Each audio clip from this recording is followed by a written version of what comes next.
Immediately after the earthquake, as you mentioned, you came here. You were here 14 days thereafter, and you've been here 6 or 7 times since to assess and evaluate what Worldwide Orphans should do here. What is your goal for Worldwide Orphans in Haiti for the next year?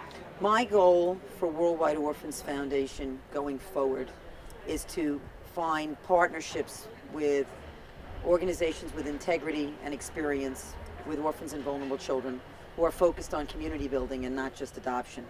One of the biggest issues here is this this dual activity of NGOs in the United States.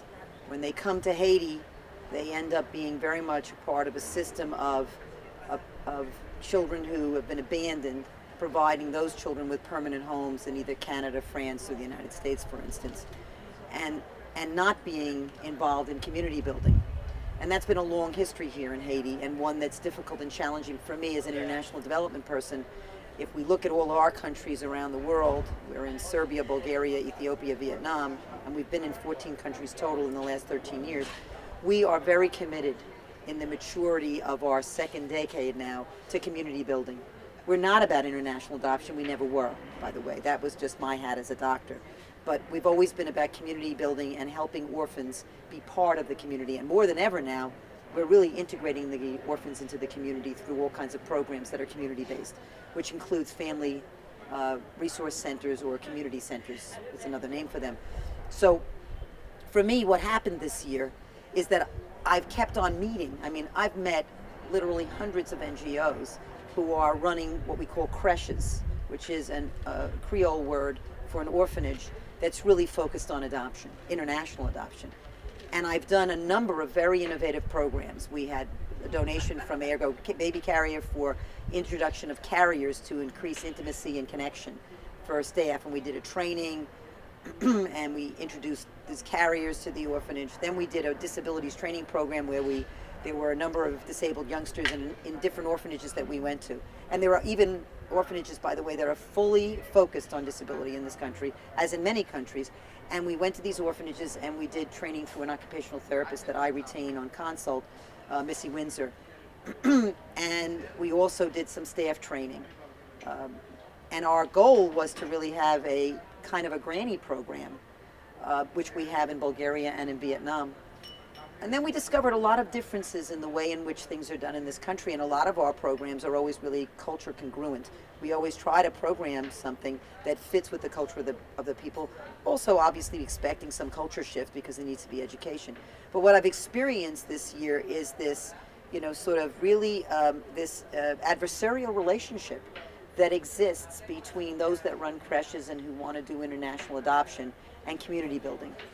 And recently, I've found a few other partners who I think will be, very good people to work with. And you met Kathy Juntanen, who runs Chances for Children, and she has the nice balance of taking children who have been legally abandoned, whose parents have relinquished them with illegal methods, and definitely providing them with permanent homes through international adoption. But her main focus is really community building.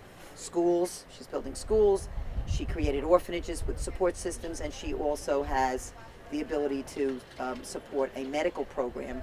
And you met Jack Onwheeler today, who is an amazing retired family practitioner from Indiana, who's been here living with his wife Marsha for almost 3 years. And his whole focus is on primary health care and prevention, and teaching both adults and children about preventive health care. And so my goal is really to partner with people like that, so that we can use some of the models, which include the toy library. And today we went to the new orphanage where Kathy is recently renovated, and we saw the room that we're going to use, 2 rooms that we're going to use for the toy library, where we'll be training staff and teaching the kids how to use educational toys to enhance their development and attachment. So I'm very excited about that. And then Jack and I began a conversation about some of the things that he's looking for, which is he's looking for a software program that he can keep better records, particularly electronic medical records, for children's primary health care, which includes vaccines. So those 2 big things for me are happening. And then the final thing is the grannies can't be elderly here. 60% of the population is under 20. And then the lifespan of people is really markedly diminished by some of the more serious health, chronic serious health problems that Jack and I concurred on today, and that was diabetes, hypertension, heart disease, and asthma. But adults are really quite affected by high blood pressure and renal disease, which is a complication of that.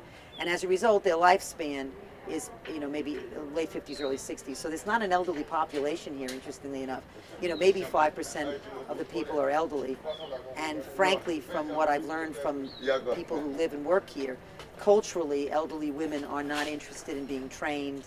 They're not up for the deal of getting into an orphanage and working. And so I think we've adjusted our thoughts on grannies, and we now call them jeune grand-mère, young grannies, like a babushka, caring person. But since the workforce here is completely non-existent, there are very few young people at work, few with secondary and advanced education. I think it'll probably be a good idea, and Kathy says, and so did Jack concur, that we probably could get some young people to come in and work in the orphanages to help the kids to build things like sports programs and also arts and music.